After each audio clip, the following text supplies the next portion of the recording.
Hello guys, good evening. मी ही आजची म्हणजे संडेची संध्याकाळ आहे. थोडंसं घरी बसून स्किन केअर केल्यानंतर मी आज संध्याकाळी थोडं राऊंड मारायला निघाली आहे डोंबिवली स्टेशनला. काही स्पेशल रिझन नाही आहे, फक्त जस्ट लाईक फिरून येऊ थोडंसं. घरी बसून तरी काय करणार आणि किती काय काय ॲक्टिव्हिटीज होणार आहेत. सो आणि उद्यापासून तर फुल धावाच आहे, कारण पुढच्या आठवड्यात परत आमचं सुपरविजन असणार आहे. सो त्या हिशोबाने आणि नंतर आज निघाली आहे डोंबिवली स्टेशनला. आज मी स्पॉट केलं एक रेअर फ्लावर, जे इकडे पर्पल कलरचे तुम्हाला फ्लावर दिसत आहेत, ते एक रेअर फ्लावर आहे. ज्या वेळेला मला त्याचं नाव परत समजेल तेव्हा मी ते अपलोडसुद्धा करेन, त्याच्याबद्दल थोडीशी माहिती माझ्या इंस्टाग्रामवरती पोस्ट करेन.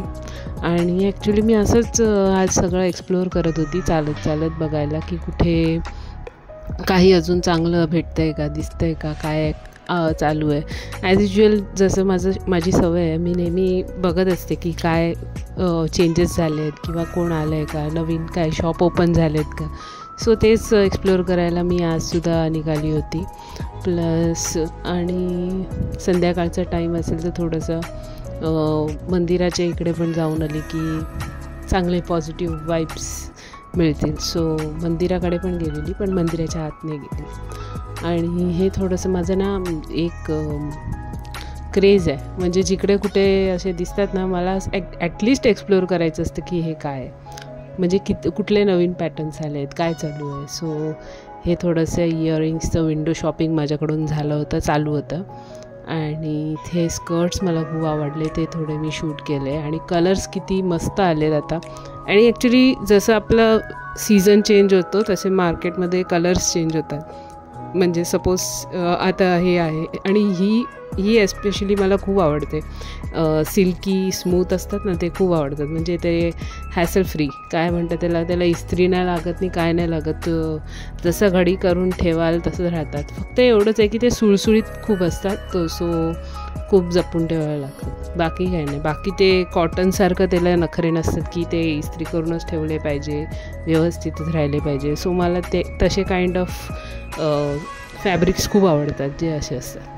आणि नंतर इथे रिक्षा केलेली, तर समोरच्या रिक्षामध्ये मला हे दिसलं, सो ते मी शूट करत होती छानपैकी.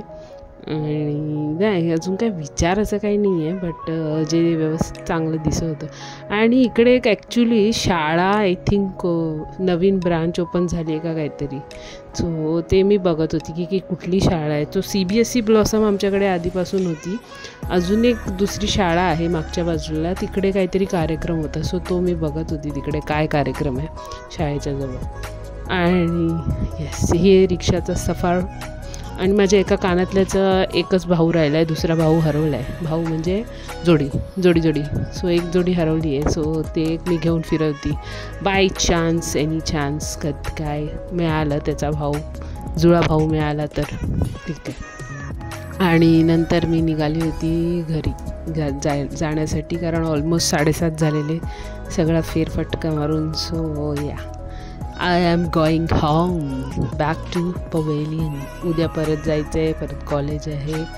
सो एव्हरीथिंग इज म्हणजे सगळंच नेहमीप्रमाणे रेग्युलर आहे. So that is why.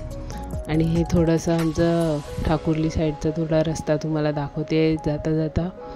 आणि नवीन असं काही नाही आहे तिकडे.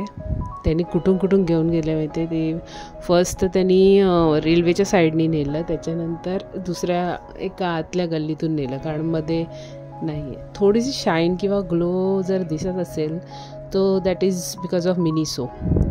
आणि इथे आल्यानंतर इथे एक गेम चालू होता ह्यांचा, बॅडमिंटनचा. आणि येस, मला ते खूप मजा आली ह्यांचं बघताना. मी खेळली असती, पण ते छोटू बॅडमिंटन होते त्यांचे. सो मी त्यांना विचारलं नाही. असं होईल की छोट्या बॅडमिंटनमध्ये आम्ही कसं खेळणार. सो त्यांना मी विचारलं नाही, त्यामध्ये म्हटलं खेळताय तर. आणि येस, खूप छान खेळत होते ते दोघं. त्यानंतर थोड्या वेळाने कॉक वर गेला. सो तुम्ही बघू शकता हे इकडे जे असं चालू आहे. आम्हाला खूप खालून बघताना भीती वाटत होती, कारण ती पत्र्याच्या कडेला होती आणि तो पत्रा धारदार आहे. सो ती मुलगी कधीपासून आमच्याच बिल्डिंगमधली आहे ती. सो ती कधीपासून तिकडे ना कॉर्नरला हे करत होती, बघत होती, ट्राय करत होती ते काढण्यासाठी. आणि तिची धडपड बघून आम्हाला आमचं बालपण आठवत होतं. मी तर कधीच चढली नाही त्याच्यावरती, बिकॉज लहानपणी पण मी मस्तपैकी खातीपिती घरकीच होती. सो ते मला जमण्यासारखं नव्हतं. सो कोणी बारीक बिरीक असेल ना ते चढायचं वरती कॉक काढायला, तर आम्ही जायचोच नाही. आणि ज्यांनी टाकलं असेल ना वरती त्याला आऊट डिक्लेअर करायचो पहिलं तर. आणि अशा प्रकारे ते कॉक काढण्याचं तिचं पूर्ण ते सामग्रीचा गोळा करण्यापासून सगळं चालू होतं. पण इतकं कॉन्फिडेंटली ते सगळं करत होती. नंतर या आमच्या ऑलिम्पिकवाल्या मॅडमनी तिकडे काठी आणली आहे, काठी. सो हे असे तिकडे प्रकार चालू आहेत कॉक काढण्यासाठी. घातला आहे कोणी कॉक तो वेगळंच आहे हां, आणि त्याला काढतं आहे कोण ते अजून वेगळं आहे. ती सारखी कोपऱ्यात जात होती ना, खूप आम्हाला टेन्शन येत होतं. मी आणि माझी एक मैत्रीण होती सारिका, आम्ही दोघं हे गोष्ट बघत होतो. सो या फायनली तिने तो कॉक रिट्राईव्ह केला, ही माझी मैत्रीण सारिका. आणि ही बाई बघा, आता ही ऑलिम्पिक प्लेयर आमची कशी उतरणार आहे ते बघा फक्त. So just wait and watch, she is coming down. आणि ते वॉबली होतं जे काय होतं ते. आणि घरी आल्यानंतर आमच्या बाजूचे दोघं चिंटू पिंटू गावावरून आले आहेत. सो ते इथे येऊन डान्स करत होते. सो आज एकंदरीत संडे खूप मजेशीर गेला. थोडं बाहेर पण गेली होती, परत बिल्डिंगमध्ये येऊन पण सगळ्यांना खेळताना बघत होती. आणि घरी आल्यावर ह्यांचे डान्सेस सुरू झाले होते ऑलरेडी. खूप मजा येते ह्यांना बघून डान्स करताना. आणि येस, ते एकच गाणं कुठलं ते आवडलं तर तेच लावून नाचतात ते. आणि अजून एक गोष्ट सारखं म्हणत होती की कृष्णाचं गाणं लाव, कृष्णाचं गाणं लाव, काय माहिती कुठलं. Anyways, thanks for watching, keep सबस्क्रायबिंग, thank you.